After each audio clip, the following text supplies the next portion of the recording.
Hey, welcome to the Stinkin Truth Podcast. Mark Schlereth in New York City. I'm in the city, along with my buddy Mike Evans back in Denver, Colorado. Mike, how are you, buddy?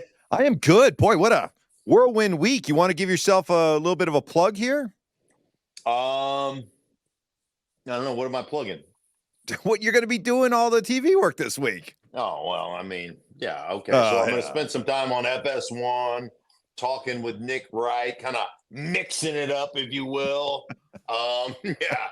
No, I'm just out in New York doing a little TV for Fox, and excited to be out here.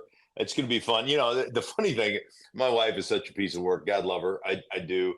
So I say to her, hey, listen, honey, Fox asked me if I'd come out and do some TV in New York. And I go, it's the week before Christmas. So I'm not going to go unless you'll agree to come with me. And I'll talk to them about getting you a ticket out there. And then we'll spend a couple days in New York, get some dinner, maybe go see a show. We're like, what? She goes, that sounds great. Okay. I said, awesome. So I'll book it. We good? Absolutely. And I said, because if you're not coming, I go, I'm going to come home after I do my game. And I may go out, like instead of going out on, Sunday night, I might go out on and just do shows Wednesday and Thursday and then head to my game or whatever. I'll work something out with Fox. Okay, sounds perfect. So last week we get to it. I get it all booked. She goes, yeah. She goes, I'm really busy. I don't think I'm going to go. I'm like, wait, I would have just come home. I'd come home. I think she doesn't want me in the house. That's what I think it comes down to. She doesn't want me to see the kind of money she's spending. So that's what's going on right now. And so she said, oh, yeah, I'll meet you in New York. It'll be fun. We're going to have a great time. And then, boom, she pulled the rug right out from under me, Mike. So that's what I'm doing. Let's get into what was another wild weekend in the NFL, and let's start. I'm going to tee up on this one. Just when you think you can start trusting the Cowboys, wow, Cowboys gonna cowboy? Yeah. It just is one of those disappointing things. On the road, I think Micah Parsons came out and said, "Hey, man, this is like unacceptable. This is a bunch of baloney." On the road, the Cowboys have struggled. They just can't find their groove on the road. And these are the reasons that nobody in America trusts the Cowboys. Because, we say it all the time, and we say it jokingly, but it's honest. It's like Cowboys going to cowboy. They're going to find a way in critical moments to take a dump in their helmets. That's what they do. And until they prove otherwise, and that's one of the reasons it's so important for the Cowboys to have a home playoff game, but they're not going to, based on this, they're not going to get more than one, right? If they get one, it's not going to be more than one. And ultimately, if they have to go on the road anywhere, nobody trusts them. And you shouldn't trust them. If they have to go on the road to Philly, or they have to go on the road to San Francisco, or they have to go on the road anywhere, does anybody trust the Cowboys? And the answer is no. So what's the fatal flaw here? What's the disconnect? When they're at home, they look like a juggernaut. Yet when they're on the road, they're 3-4 on the road this year. What's lacking? What's not traveling? Yeah, it's a great question, Mike. And sometimes maybe it's just the way that the plays are called. I always say, hey, there's a difference between calling plays and calling an offense. And how do you call your offense to give your offense, when you have to play in crowd noise and you have to play in a hostile environment, and you have to be able to do the dirty work stuff. Like, I think that's always the thing that is different. And I think a lot of teams don't necessarily think about it this way. We're going to call our offense. Well, you know what? Your offense, you can't call your offense the way you want to call your offense when you're dealing with crowd noise and a hostile environment and some other things that happen when you're on the road. So you have to call a different offense. And I always go back to my time in Denver playing against the Chiefs. And the Chiefs under Marty Schottenheimer were not a good football team. They were a great football team. And how difficult it was to play in Kansas City because they had, Neil Smith, and they had Derek Thomas, and they had Dan Selimua, and they had like a legit big time. Like not only were they really good, but that crowd was so into it. And I've always said it's the toughest place I ever played during the course of my career was in Kansas City. Just you're fighting the team, you're fighting the crowd. And every time we would go into Kansas City, Mike, we would pare down, we'd take out about 35% of our offense. Say, hey man, we got to shit can this play, we got to shit can this, we got to shit can the 7-step droppers. We got to get rid of all this stuff. And now we've got to play with a very limited menu. And are you good enough to play with a limited menu? Like that's weather games. And that's, I think that's one of the things about playoff football when you're on the road, like to be a good road team, you got to figure out a way to be really good at a very simplistic kind of game plan. And it's not something that you can just all of a sudden go, okay, now it's playoff time. Let's let this travel. Right. Let's do this. It's something that's got to be worked on from training camp. And I think that's why the teams that really do a great job of identifying who they are, what they are, and how they're going to go about, doing things in crunch time situations. That's why, to me, good red zone teams that run the ball in the red zone travel. You like those type like travel come playoff time. Teams that can come off the goal line and churn out a couple of first downs and at least flip the field position. Right. Those teams like that. Those are those situations. When you're good in those situations, I think you'll be better going on the road and stuff. And I just don't feel like Dallas has figured out that formula yet. Don't want to make this all about the Cowboys' shortcomings. Bills deserve a lot of credit. And quietly, Buffalo's becoming kind of scary, aren't they? Yeah, they really are. Because they found, I mean, obviously they've had Diggs and they've had other guys that have produced. They've had, other receivers and tight ends that have produced. But right now, it Cooks feels like to me is that element. And I've always thought with the Bills, they're far too spread. And they don't condense enough and they don't run enough and they're not quite. They fancy themselves this college kind of aspect or football team, this whole spread thing. And the last couple of weeks, that it feels like they've morphed and changed a little bit into doing some things that I think are going to be beneficial to them. And let's face it, I mean, that was an ass whooping. And I think it was, I read something that Josh Allen said, he goes, hey man, I feel like I'm being rewarded for something I didn't do. Like it was like, it reminds me of group projects in upper level business courses. Hey, I got an A. What did I do? Nothing. I didn't do anything. I just presented. You guys do all the work and I'll get in front of the class and I'll present something.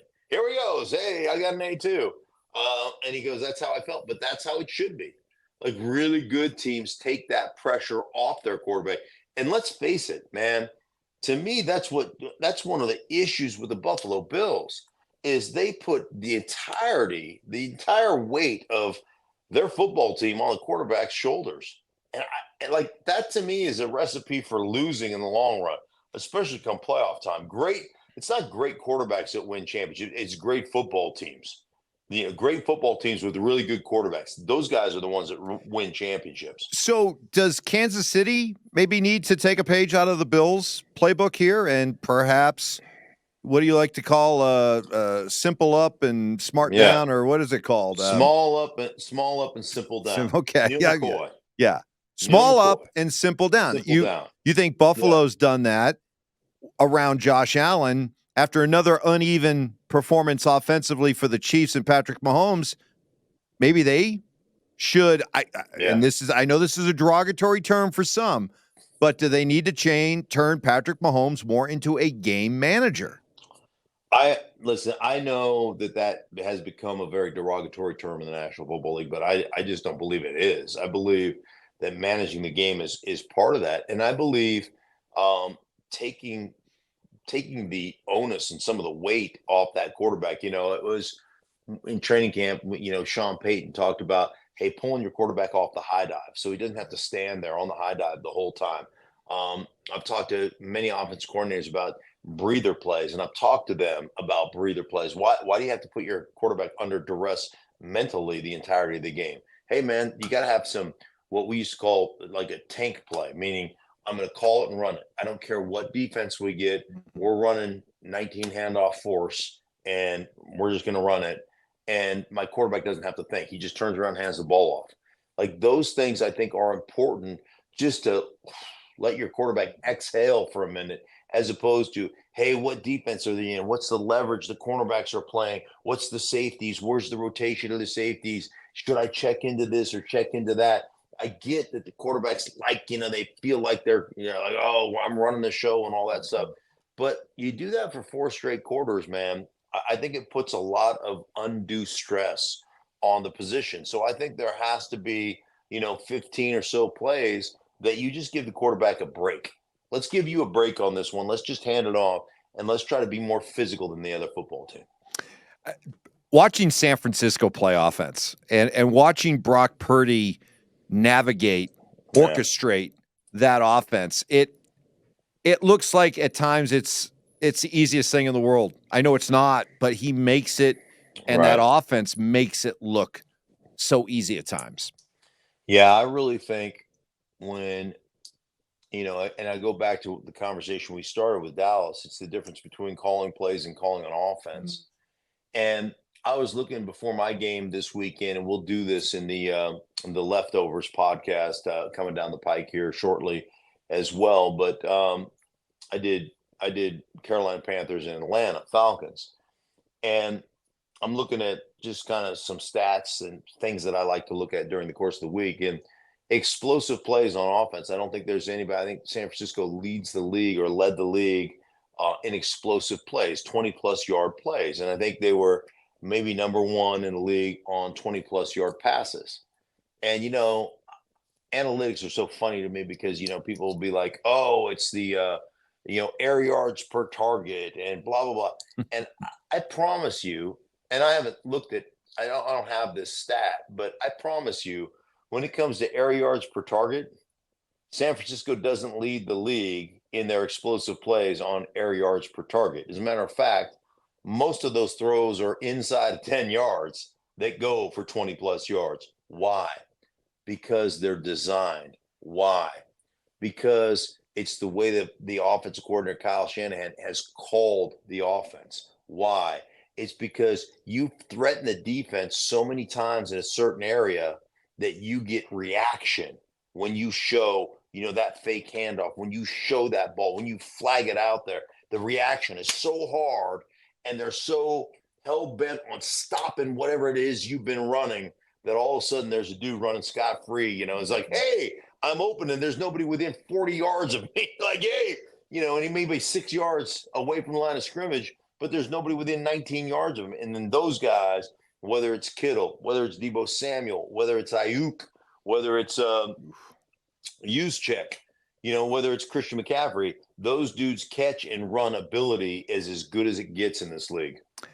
When you look at San Francisco, Purdy or Christian McCaffrey, who's the MVP? Not only of the team, but maybe of the league. Yeah. Well, that I would take my quarterbacks out. I would take quarterbacks out of the MVP discussion. That's smart. Yes, dumb. Exactly. That's smart. I knew exactly what you were thinking. What? Smart. Wait, what do you mean? It's the most important position in all of sports. It's the position that the league sends a very clear message through the way that they draft, pay, and protect these guys that they think it's the most important position out there. Protect them. Every quarterback in the league is hurt. What do you mean protect them? Well, try to protect them. Oh, okay. Need to do a better job of protecting them.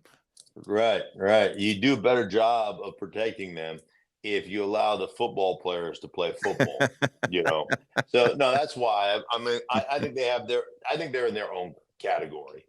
Like that should be, it's like the Heisman. The Heisman isn't about the best football player. It's always about the best quarterback. And I just feel like MVP is the best football player, which I would put Christian McCaffrey in there. I'd put a guy like Tyreek Hill and what he's doing, how important he is to the football team. And so, yeah, Brock Purdy is playing exceptionally well. And I think Brock Purdy's a damn good player. But I think in my MVP conversation, what Christian does, not only in the running game, what he does in the passing game, the fact that he's got that kind of versatility where he can be a true running back, but he can get outside the numbers and run a wide receiver route tree if you want him to, and he does that. And he's just such an unbelievable, he's intoxicating weapon, and I mean, everybody that has to face him is, drunk on trying to stop him. And so, yeah, I would say that he's about as important to that offense as anybody. But I would say that's why Kyle Shanahan should probably in that conversation the coach of the year, for the way he calls that offense. And let's face it, come on, like, what would their record be with Jimmy Garoppolo? It'd probably be about the same. Yeah. And that's probably one of the things that hurts Brock Purdy is that Kyle Shanahan is so good at his job, and they have accumulated great players. Don't get me wrong, great players. But I think you can make a compelling argument if Jimmy Garoppolo was a quarterback, they'd have the same record. So when you look at San Francisco, I see a team that is clearly the best team in the NFC right now. Mm-hmm. When you look at Baltimore in the AFC, do you have that same sense of dominance, that same sense of, hey, there's this noticeable gap between the top team in the AFC, Baltimore, and then the rest? Yeah, I think there is a gap there, and very much like San Francisco. I mean, they're very physical on both sides of the ball. They can beat you defensively. They can beat you with their running game. But I think the difference is through schematics and the way San Francisco calls a game, that gets players open, and that creates that space, and that creates all that stuff that we see them take advantage of all the time. In Baltimore's case, it's their quarterback. It's their quarterback holding on to the ball, scrambling around, making 14 guys miss. And then, you have for 6, I don't care who you are. If you can hold the ball for 5 or 6 seconds while you're moving around, there's nobody that can maintain coverage. It just doesn't happen. And then his ability, to throw the ball in those situations with extreme accuracy on the run, and then his ability to run the ball as well. His ability to be a difference maker with his legs. His like, if I was going to put if you made me pick a quarterback as the MVP of the league, I would probably take Lamar. Because, like, I don't think there's anybody that is more, I think, more responsible for their success than Lamar is for Baltimore's success in, with the Ravens' success in Baltimore. All right, so should Lamar Jackson be considered the MVP favorite? Yeah, the front runner? Yeah. I'm okay with that. He's the one quarterback. My caveat would be, he's just he's such an unbelievable dynamic athlete, and he just does so much. Like, I think you could make a compelling argument. Lamar does more for the Baltimore Ravens offense than anybody else does for their offense. And Josh Allen, and maybe that's about it up until Josh yesterday. Allen was 6-6 until they started kind of morphing. True. And the other thing is, in Lamar's, Lamar is interesting too, because he lost his number one weapon in Mark Andrews. And, and so he lost the tight end, and yet he's been able to make that adjustment without his number one weapon, and likely has been, has taken on a big, kind of a bigger role in that offense. So, yeah, I think it's fair to go Lamar on that. As you take a look at the NFC South, does anybody want this division? It feels, tell me if I'm wrong, it feels like Tampa Bay is starting to, if not clearly in the standings, the eye test starting to tell you that Tampa, this might be the team to win the division? I think that's fair, and I think that's accurate. And um, Baker Mayfield's got an uncanny ability um to be his most accurate when shit's hitting the fan. Like that's when he plays his best football because you'll watch him early in the games where it doesn't really matter, and he's not as on point as he is in crunch time. A week ago, he drove them down with a couple of minutes left against the Atlanta Falcons, and Atlanta had been playing great defense. He put a drive together. Then, they had kind of a cover two man with underneath coverage on trail technique on Godwin, and he put a ball just a dime over the shoulder of Godwin, right over the outstretched arm as DB. They got inside leverage from the safety on that particular one, so Godwin broke out, and it was just a tremendous route and a tremendous play by Baker. And that's where he's been at his absolute best in kind of those crunch time moments. And then I think Dave Canales, who is their offense coordinator, has done a much better job of understanding the running game, what they are, what they aren't, and basically leaning into it and committing to it, even when it's not as productive as you'd like it to be. And so I'll give him a lot of credit as well, really kind of morphing that offense into what it is right now. And it seems to be taking off. I mean, you go up to Green Bay and would they hang on Green Bay 34 points? I think something like that. Like that's a big time performance by Baker in that offense. A topic of conversation, not only for us here locally in Denver, but also playing out across the NFL world, was what happened Saturday night when Sean Payton got into it with Russell Wilson. Payton was very upset with Russ about something, but it led to a lot of conversation and debate about, was that unnecessary on Payton's part? Did he cross a line? Did he embarrass himself? The whole idea of a coach yelling at a player seems pretty old-fashioned and has been around a long time and continues to be around today. So what do you make of the firestorm coming out of this? I was going to call it an exchange, but an exchange means that both people are talking. That was one way. That was all Sean delivering his message. And they name roads after Sean Payton, right? One way.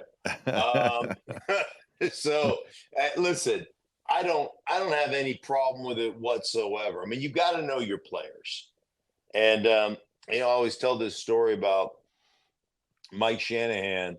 I'm hurt one game, and I don't know what I'm coming off of, back surgery or knee surgery or something, but I'm not playing. I'm standing beside Mike Shanahan watching the offense because you're always watching the guy who plays your position, and trying to, make sure you're kind of being an assistant coach, if you will. And we had a guy get a holding call, and Shanahan was like, "Oh, it's okay. That's a BS call. Don't even worry about it. Not a big deal, that." And walking back to the huddle, and I'm standing there like, "What?" Yeah, what? And he turned to me and goes, "Man, if that would have been you getting a holding call, I'd have ripped your ass." He goes, "But you got to know your players, right?" And he goes, "I rip that dude's ass, and he'll go in the tank for 3 plays. I rip your ass, you'll just get pissed off." Right. Like you got to know your players. And so I think there's merit to that. I think the one thing we always look for, and I always talk about in regards to coaching, is being authentic with your players, being who you are. And I mean, you go back to Drew Brees said this in 2015. You and I were talking earlier on our radio show. 2015 basically said there's nobody that's off limits to a Sean Payton ass chewing on the sideline. Like everybody is fair game, and that's who he is. That's who he's always been, and I don't have any problem. I'm not one of those, well, it's a kinder, gentler world now, and we need to be nice to each other, and we can't. I don't buy into any of that garbage. So I don't. I think it is what it is, and some guys can handle that. And if you can't handle that, maybe we need new guys. Okay. And finally, I'm watching with interest the backup quarterbacks that are excelling around the NFL. Gardner Minshew Mhm. with Indy, Joe Flacco with Cleveland. You also saw Case Keenum step up and deliver a nice performance in Houston's win over Tennessee. I've always felt like I don't understand why the NFL, with so much at stake, so many teams leave themselves so thin at the backup Yeah. quarterback position, especially if they're a team that figures to be able to contend. And I think you look at those three teams right there with veteran guys and how they've been able to keep these teams afloat and in playoff contention. Yeah, it is. It's interesting. I think teams just don't want to spend the money. They're looking at, hey man, I'm spending what, 40 million bucks on my quarterback. I don't want to have another guy that I'm spending another 7, 8 million.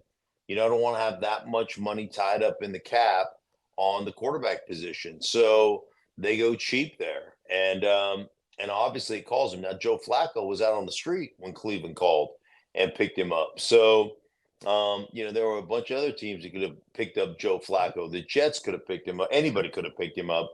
So yeah, I mean, I do think that it's about managing your cap, and I always say this about the NFL in general. Anyhow, one of the reasons that there's such a struggle and there's so much mediocrity is because um, you signed this rookie wage deal all the way back in what 2011 or whatever it was, or the last collective bargaining agreement, and that's been kind of the standard operating procedure. So it allows you to essentially, you pay 8 or 10, 12 guys that are really highly paid, and then you try to save money everywhere else by, instead of holding on to veterans that are making a couple million bucks a year, you go with a bunch of rookies, a bunch of young players that are making whatever the minimum wage is, 550 or 600 grand, whatever it is, I don't know.